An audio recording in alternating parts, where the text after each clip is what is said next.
So, Mr. Wales, how are you, sir?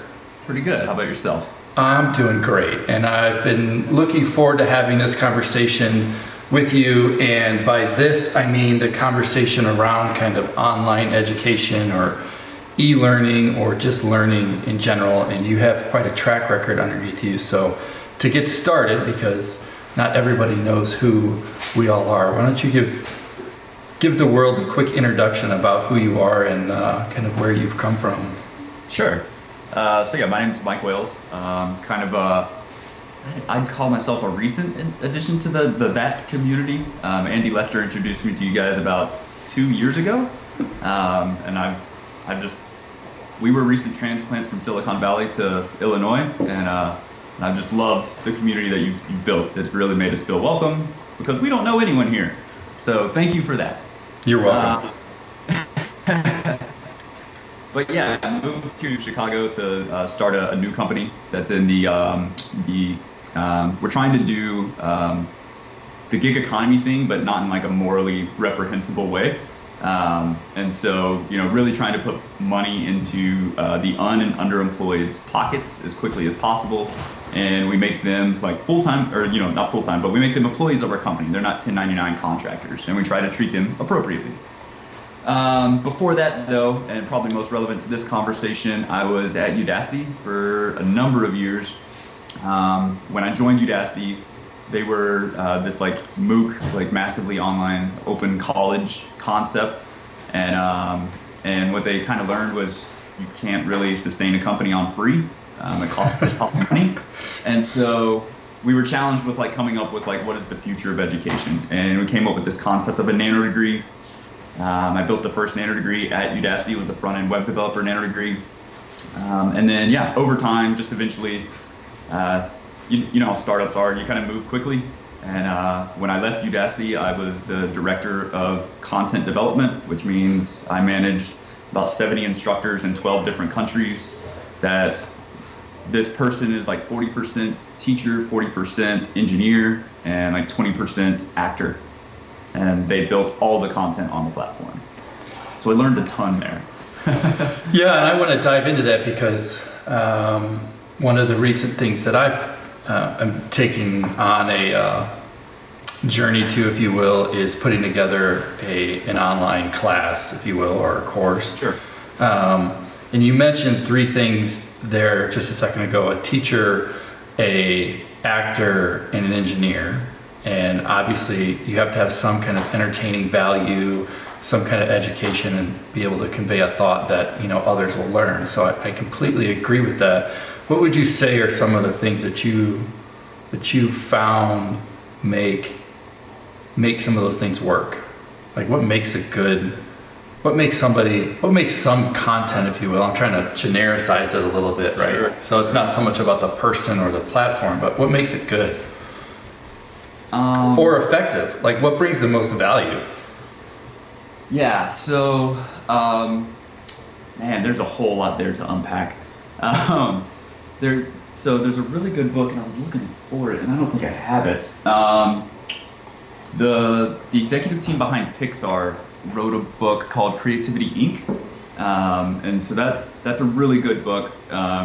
It's something we focused on quite a bit at Udacity, where almost like story-driven education, you kind of have to have like this story throughout what's going on. The reason this is important, to back it up a step, the number one most important thing for like any sort of education is trust. And the reason this is important is because you are physically changing someone's brain when you're teaching them something. The way we learn is we kind of like, we take in this new concept, and we create synaptic connections to other concepts we already understand. And the more of those synaptic connections you can create as an educator, the student can then recall that information better. The reason I mention that is because it lends itself very closely to analogies. And a story, any sort of like story-driven design, is nothing more than an analogy. It's like something you can relate to. So that brings in like the entertainment piece there a little bit. You're also one of the most challenging things with online education, you're like one click away from Facebook, right? So you're competing to like capture their attention.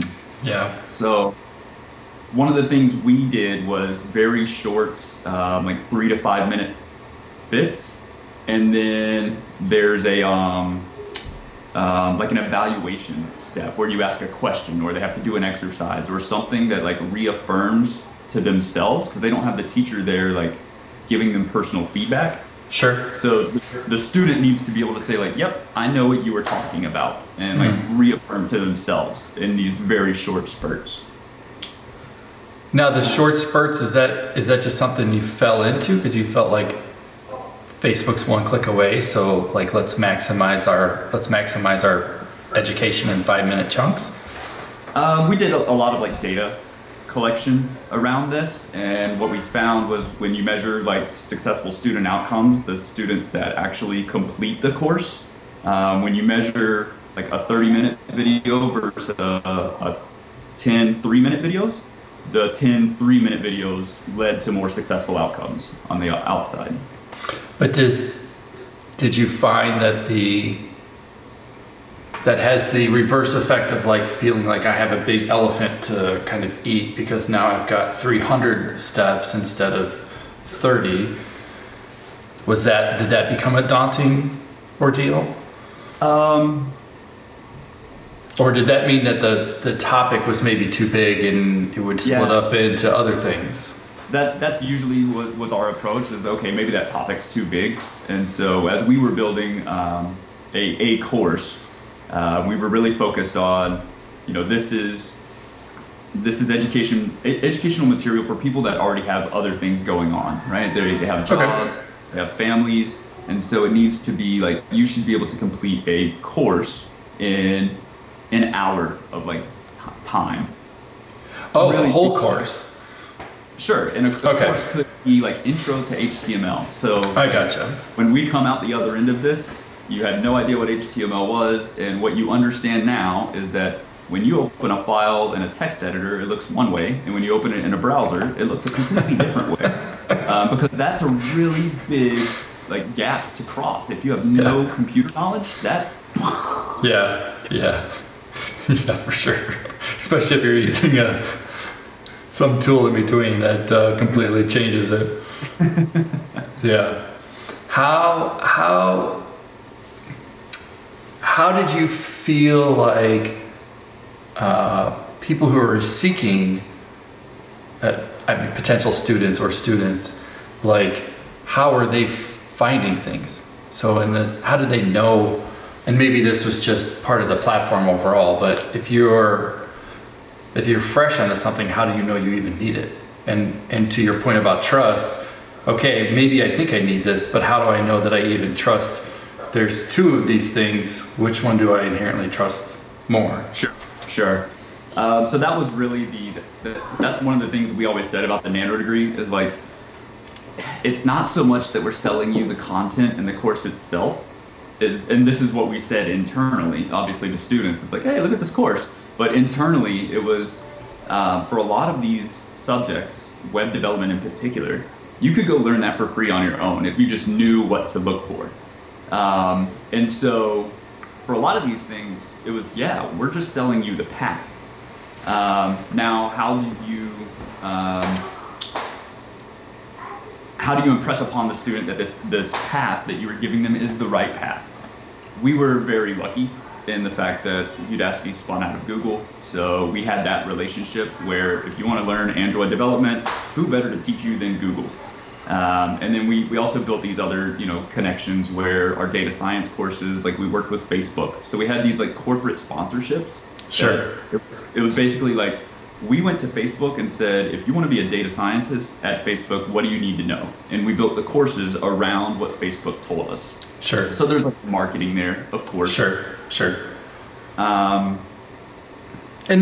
part of the reason for building up to that was there's a lot of people who are watching now, or who are around, who write blog posts, or, they're giving some piece of value every day, and whether that's, we kind of started with it's a course, but every little thing could be considered a course or whatnot. But I go back to like, I'm trying, somebody's spending some amount of time to like deliver value to somebody else. So, you know, at the end of this, what I want, how you and I can get to is like, how can they provide more value in the world that we live, knowing where you kind of came from, and because people spend a lot of time writing, and writing is not easy. Like, well, at least it's not easy for me, but no, it's not. And people that wrote blog posts, those were like my favorite people to bring in as content developers. It's actually how Udacity found me. I have like this old archaic dead blog that I haven't written anything on for like 7 years, but they came across one of my blog posts and they're like, hey, we think you'd be a good content developer. So yeah, the people that are out there like writing stuff, they're already educating people, and I think a lot of these people have the mindset of, at least I know this was my approach. This is why I created my blog, was if I can't explain this concept to you, then I probably don't understand it very well myself. Yeah, I wanted to know the things. Sure. So what makes, let's just dive into that. So what makes a good blog post?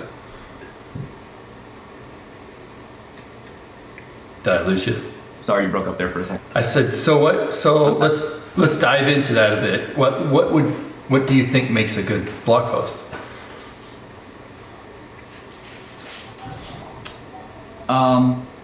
Like you said, delivering value to the person, right?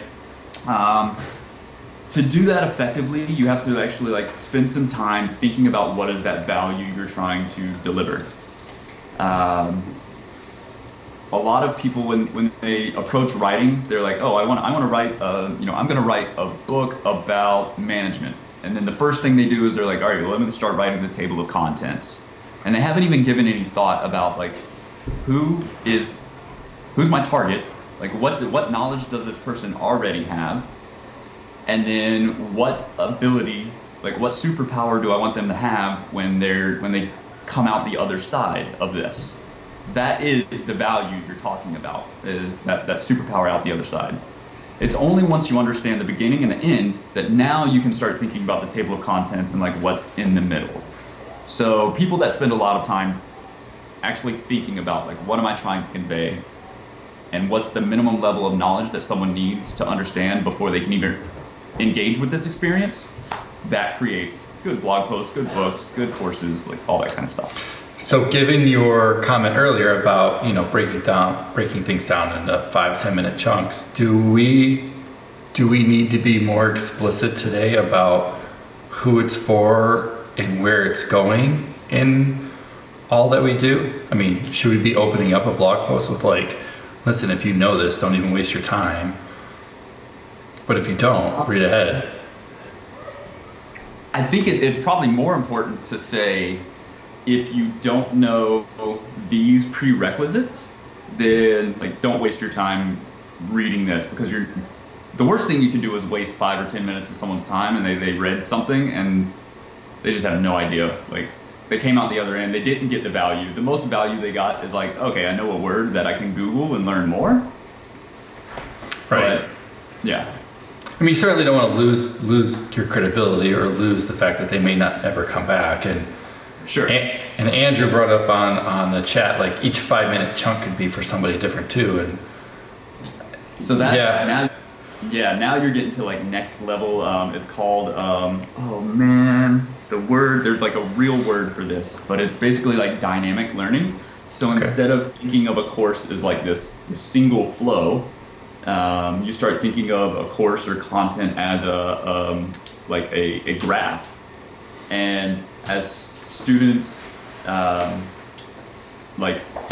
display their mastery of certain skills, like if I'm teaching you HTML and you start picking it up really, really quickly, maybe we don't have to go into like this whole branch here, because like you got it, and we can start going down this other branch.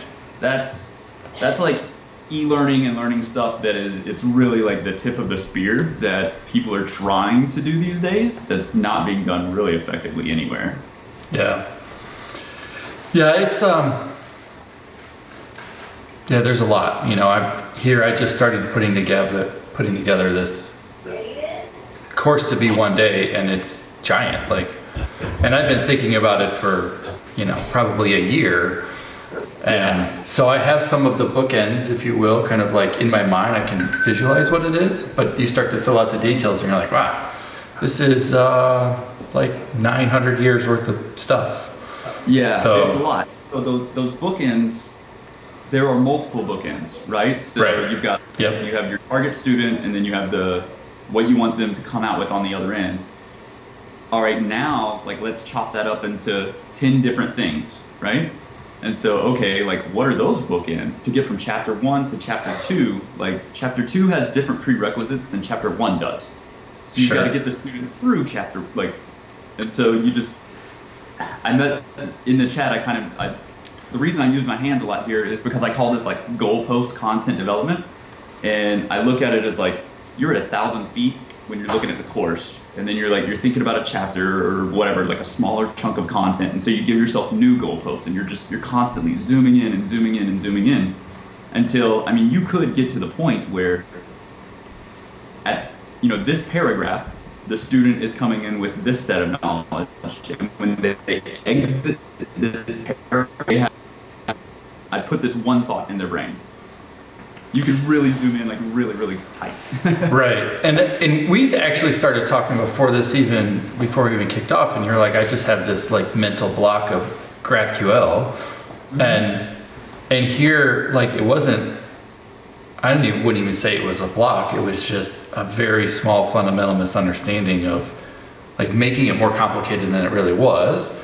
And I'm always concerned, like, here I explained it to you in probably 2 minutes, right? Sure. And the light bulb went off. So I worry sometimes that we spend a lot of effort to try to kind of write for the most, when here you had you could probably write a 2,500 line blog post about that whole thing, but yet I answered it in 2 minutes. So there's like this weird like balance between ask a question and get a high fidelity answer, or do the research to maybe get an answer to your question.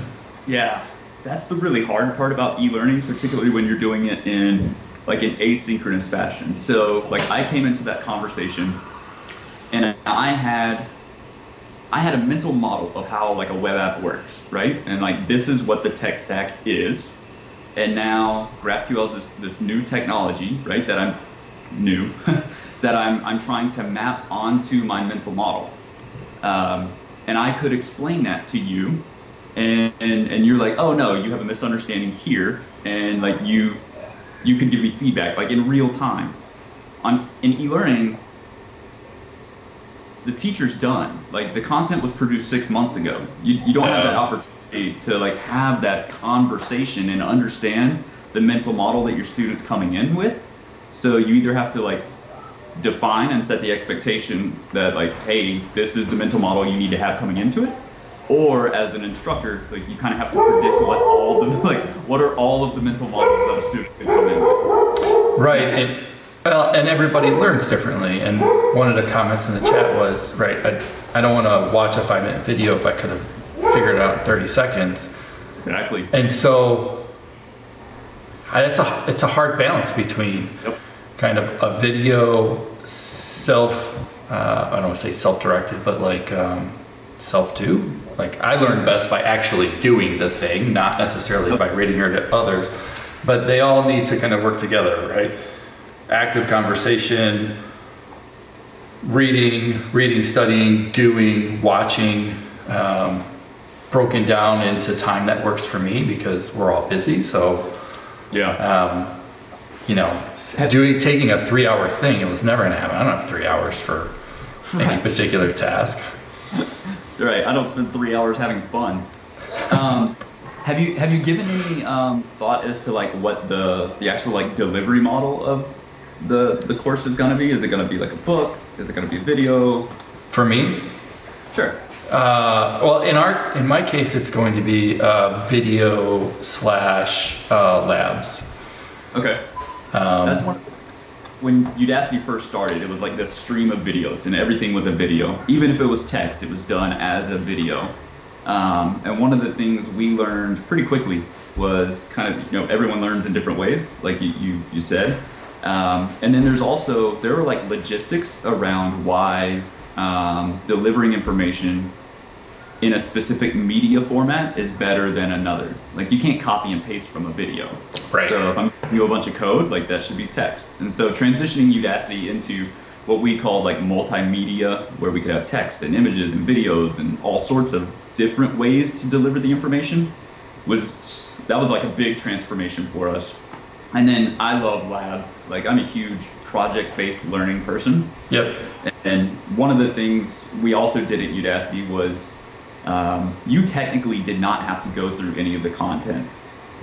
If you could do the project, then you passed the course. And so those projects were those bookends, again, yep. where we want you to be able to achieve this. If you can demonstrate your mastery of that goal right now, like don't waste your time going through the content. Yeah, the content there get you to that point. Right. Yeah, I certainly wouldn't consider myself, well, it's a space that I'm highly passionate about, and it's something that I've been doing for years, and there's a lot of misunderstanding as to what you can do with it. And so the approach thus far has been just trying to internalize some of my own brain, but doing actually just live streaming it on Twitch and going through it every morning and going, here's kind of what we're going to do and work through it. And those who are there are not only kind of helping shape things, but we're both learning in the grander scheme of like, hey, how does this thing work? Oh, well, let's break it down this way. So you're kind of like dog in real time. Yeah. I mean, isn't that the age-old startup thing, right? Fail fast, put it out there. I mean, it's out there. As quick as you can and get feedback on it as quickly, because there's no point in wasting time doing something that's not going to work. Right. So it's been interesting. I mean, I'm only a week or so into this, like actual doing, but it's highlighted. Like when you sent through about bookends or goalposts, right? I very much thought in kind of an outline view of like, okay, here we're gonna go from start here and get here, and there's mechanisms to kind of do that. But being very explicit about those things is certainly something to be respectful of, I guess. I mean, what they're called in the educational world is learning objectives, and spending time like actually defining what the learning objective is. And a learning objective has to be like a measurable, demonstrable thing. So like when the student completes this, they are able to build a web page that's responsive or whatever. Like it's something that has to be like demonstrable. Yeah.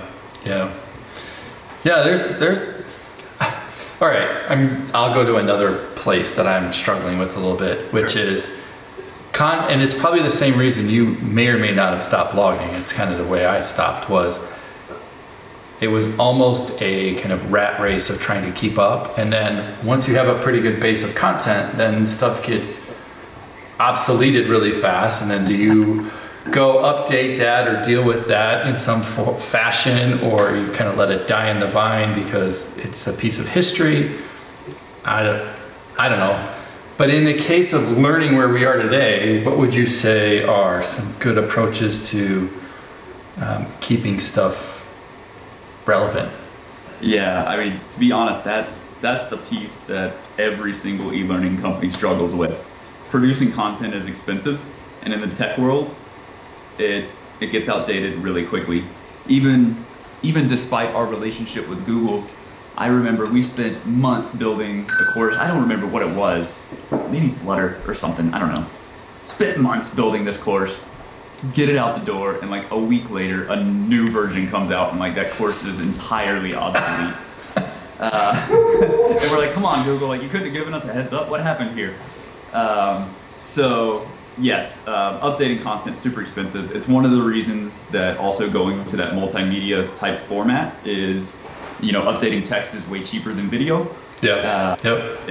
So we would use, going back to kind of like story driven, content, we would use the videos for like the story and any sort of allegories or, analogies you need to make.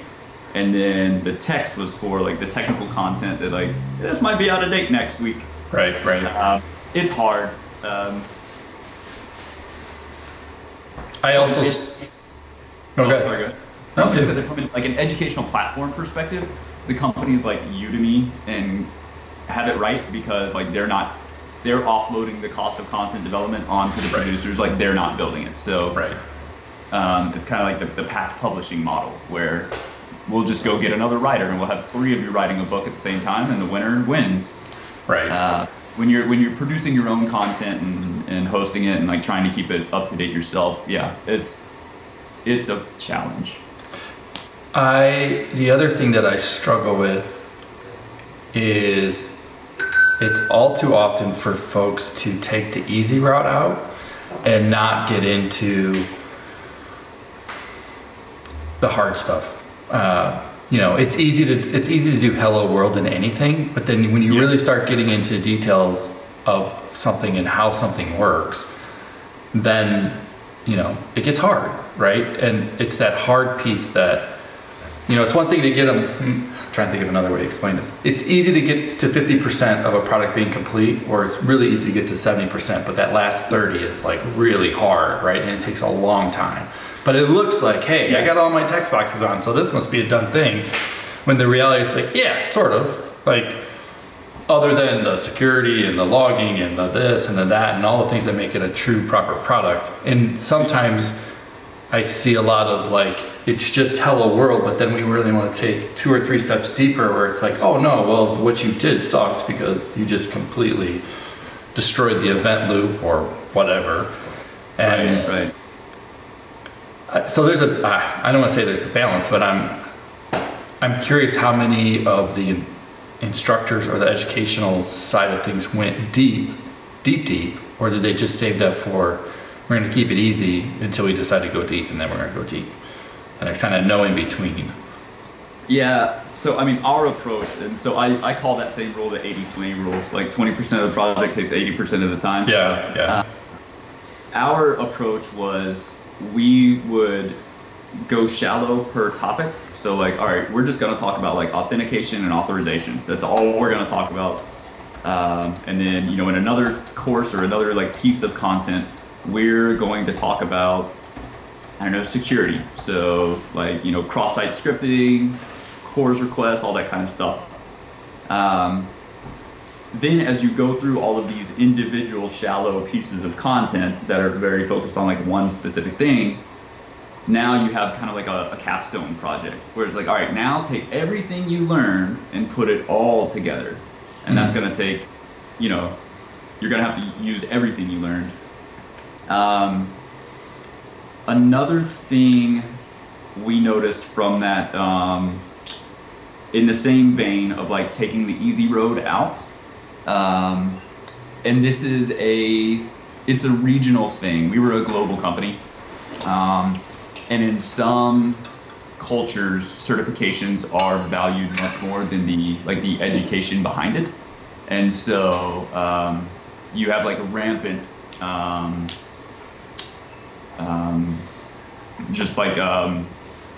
there's gaming, stealing. What's the educational word for stealing? I forgot. Cheating? But just rampant plagiarism. That's the word I was looking for. Rampant plagiarism of, if you're going like lab-based, like project-based, this is what proves you succeeded in this course. In some cultures, you will have like rampant plagiarism of other people's projects just because they're trying to get the piece of paper at the end. Sure. To go there, since you brought it up, and there's actually a question in the chat room too, when it talks about languages, I mean, I have to assume you just can't deliver the same content across the globe the same way.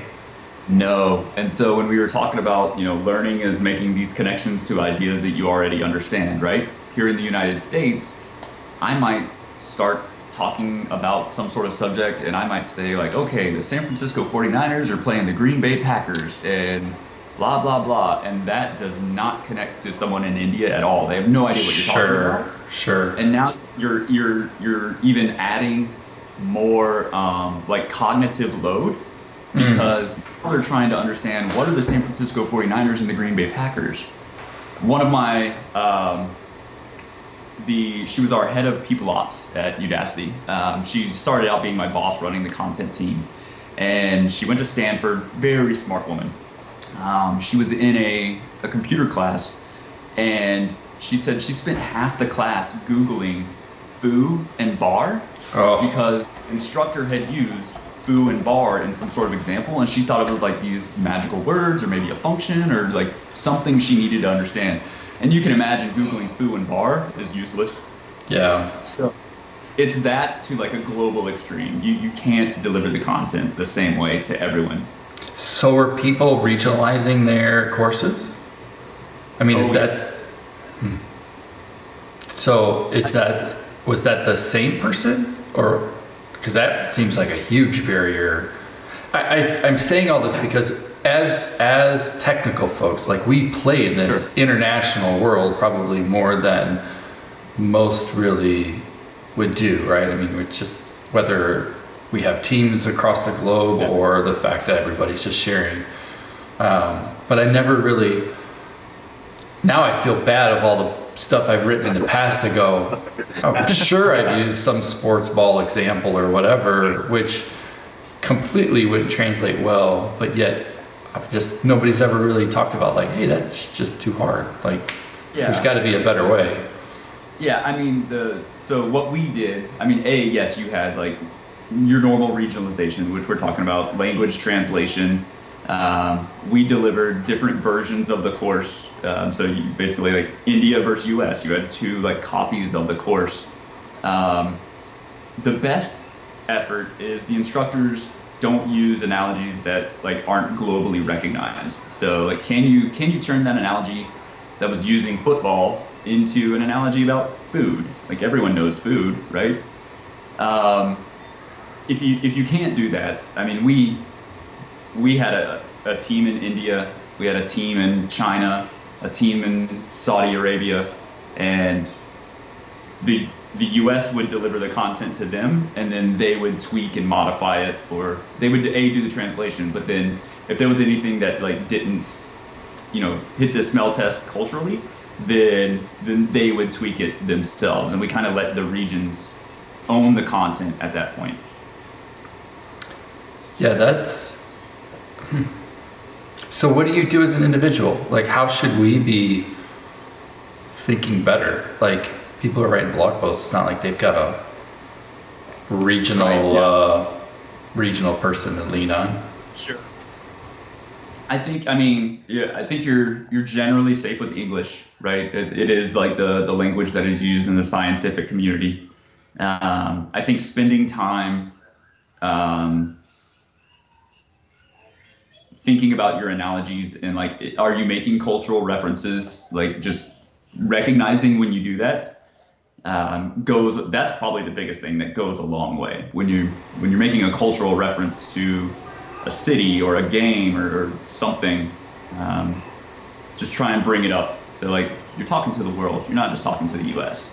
Yeah, it's a great point to think about. It's certainly not something I've paid enough respect for, probably.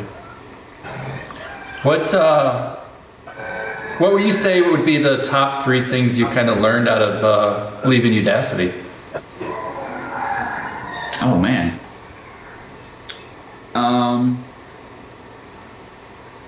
So I didn't mention this in like the intro, but I'm a self-taught engineer. I went to Florida State for 3 days, and I was like, this is not for me.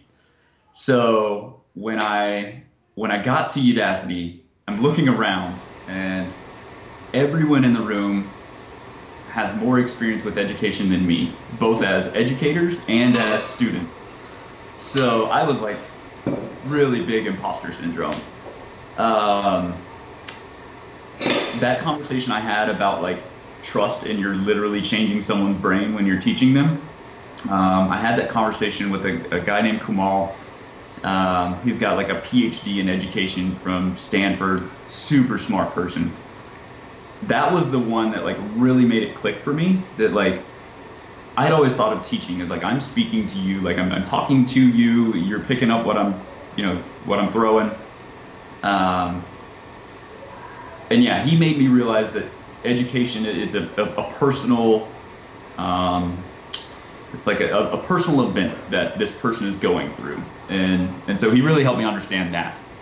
So yeah, I think thinking of education as, yeah, you're literally changing someone's physiology is really important. The second most important thing,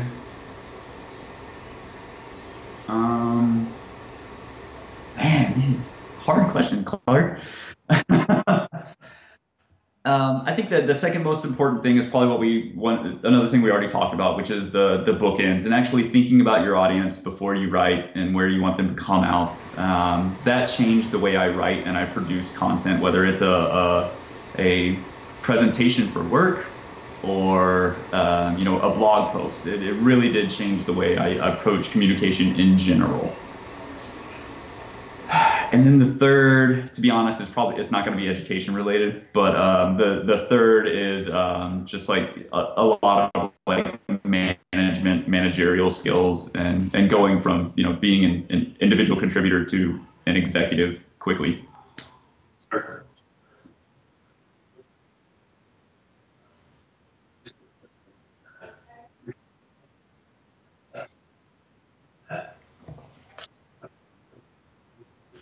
I mean, you need, so it's called a lower third, and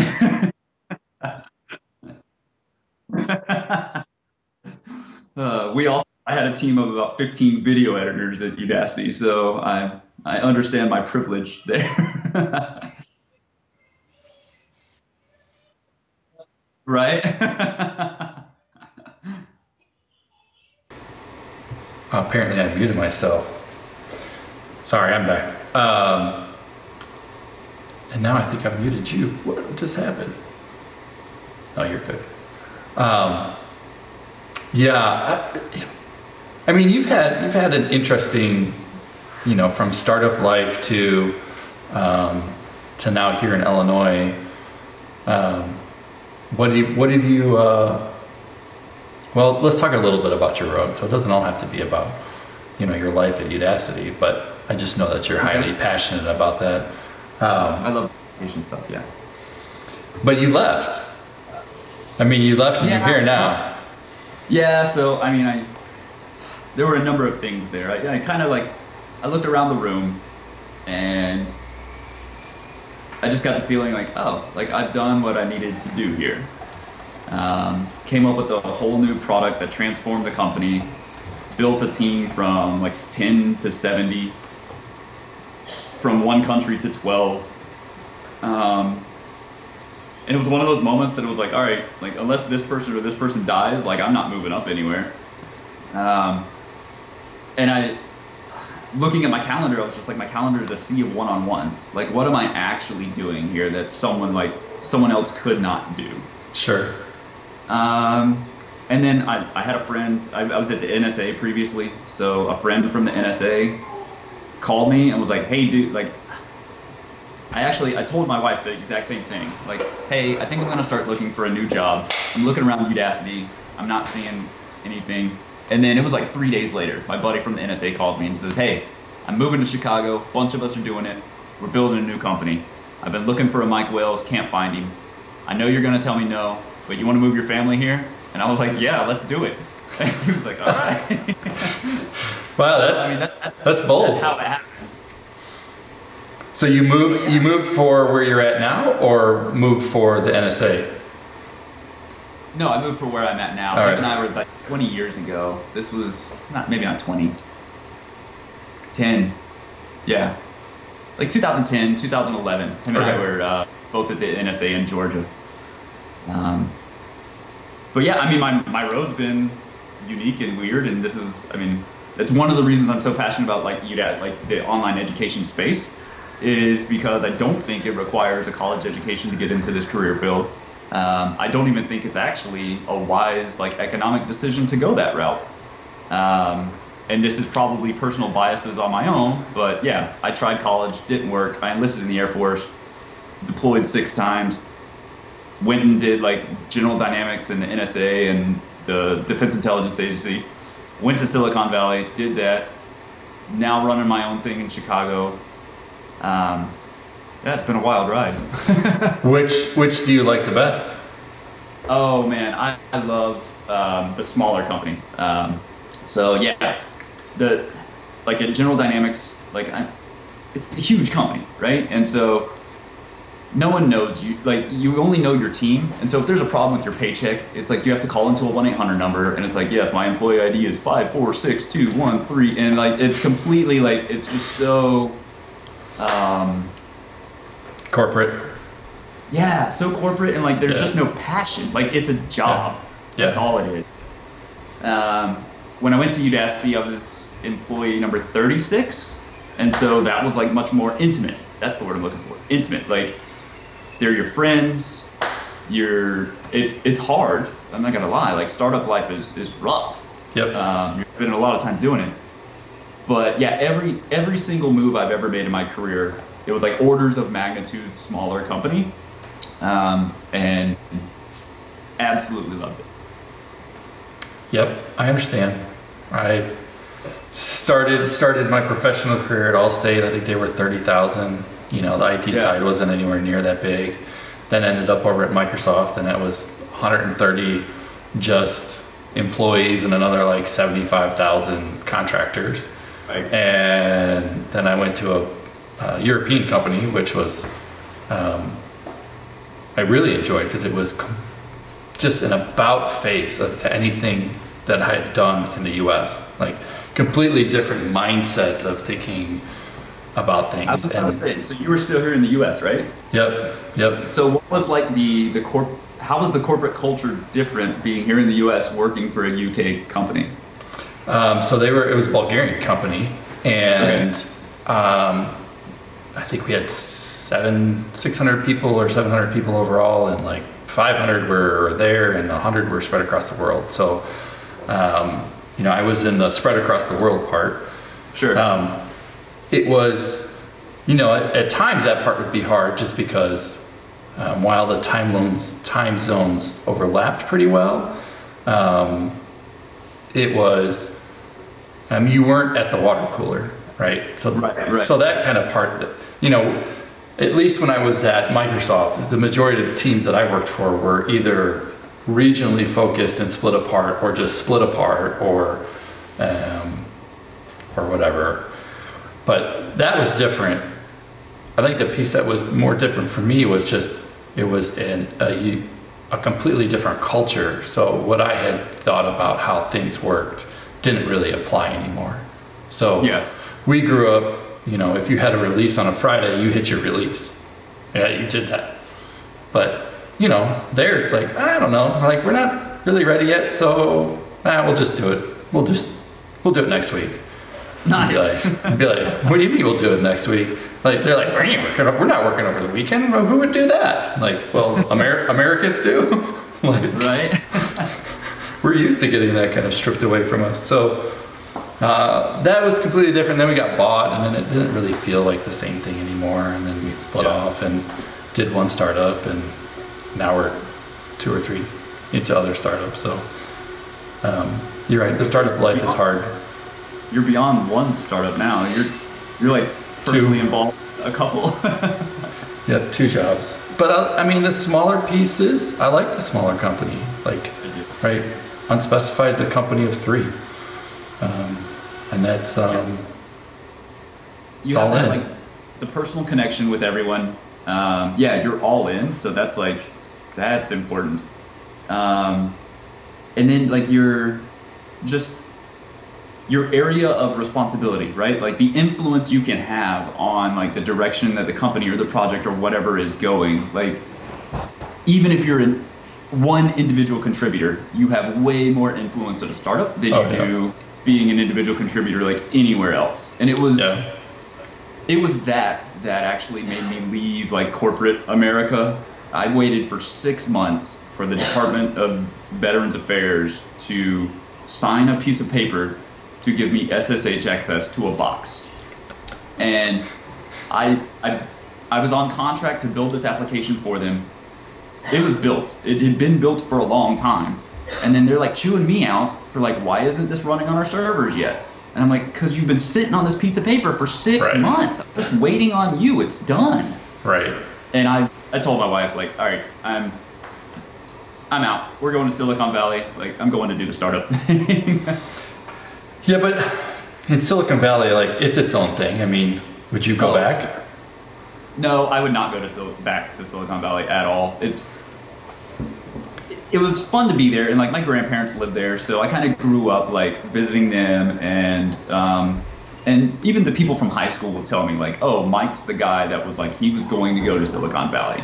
I come from like redneck Florida. But now that I've experienced it, it would have to be a really good job. I don't think I would go back.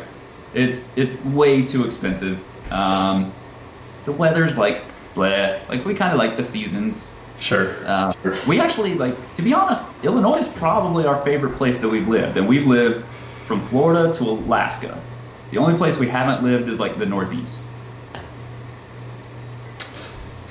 Takes a special kind of person to live here. I mean, we like the seasons. The kids' schools are really good. The people are super nice. It's different. Yeah.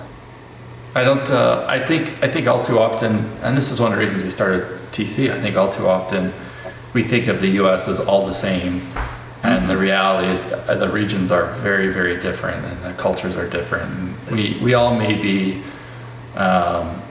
similar colors and whatever, but it's different. What happens is different. Even down to how we make pizza is different. Like, it's all not the same. Yeah, if I were to go back to the West Coast, San Diego, I would go back there. But, never. That's one place I haven't been. I've been as low as LA on the west side. Hate LA.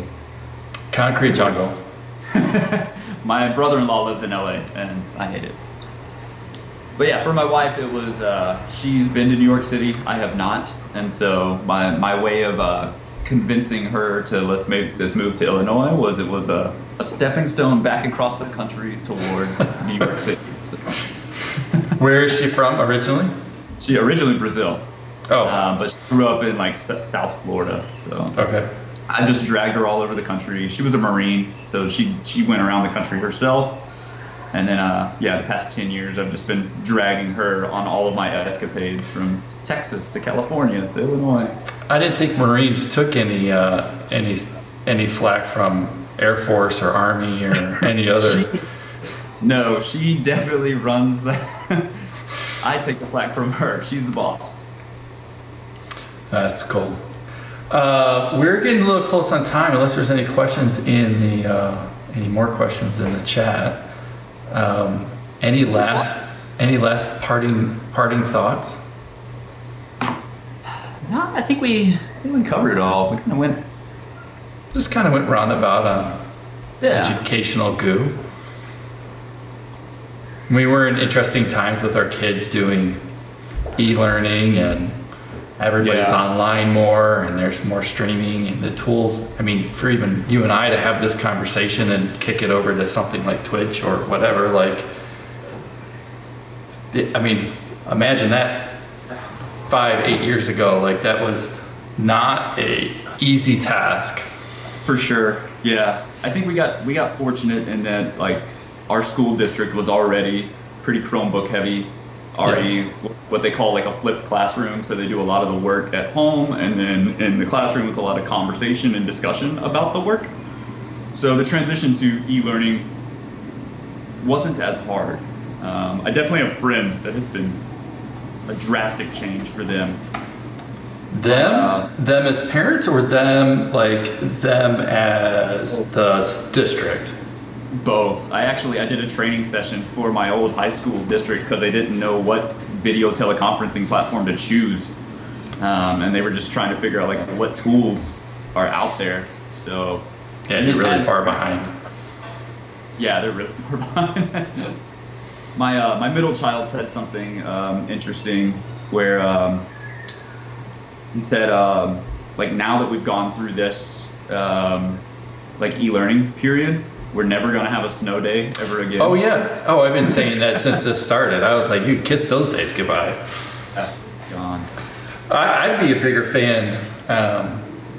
I'd be a huge fan of one, getting rid of that, because I don't see a reason for it. Two, I don't see if you could be predictable. You know, some of these days off on like these teacher institutes and all this kind of stuff. Well, I recognize the fact that from a working household perspective, you need a schedule that you can plan. It's not like you can just shove your kids at home. Right. But I also don't think that those are days that necessarily need to be off. I'd recognize, or I'd welcome more like go a little longer, make it a little shorter, or have longer breaks in between so kids can disconnect and kind of go back, versus this like, I don't know if it's just an Illinois thing, but it's like, oh, look, you got a random Friday off because of some random thing that I don't really understand why you're getting it off. Yeah. Seems like we just stretch it out too long rather than just get our shit together and get it done. Yeah, get it done, yeah. I'll be interested to see how this changes, like, yeah, that K through 12 education dynamic in the future, or even like, are more parents going to be willing to homeschool in the future because they kind of, maybe they have the time and like they've seen it and they were just scared of it before. Yeah, but it's also odd to me that we've had the same like format for first grade through high school. Like maybe K through 3 should be half days that are one thing, but you know, high school is something else that's longer, and they're just not all the same. We don't have time to go into it, but I have thoughts around this, and it lends back to like the project-based learning of like, why is first grade a thing? Why is second grade a thing?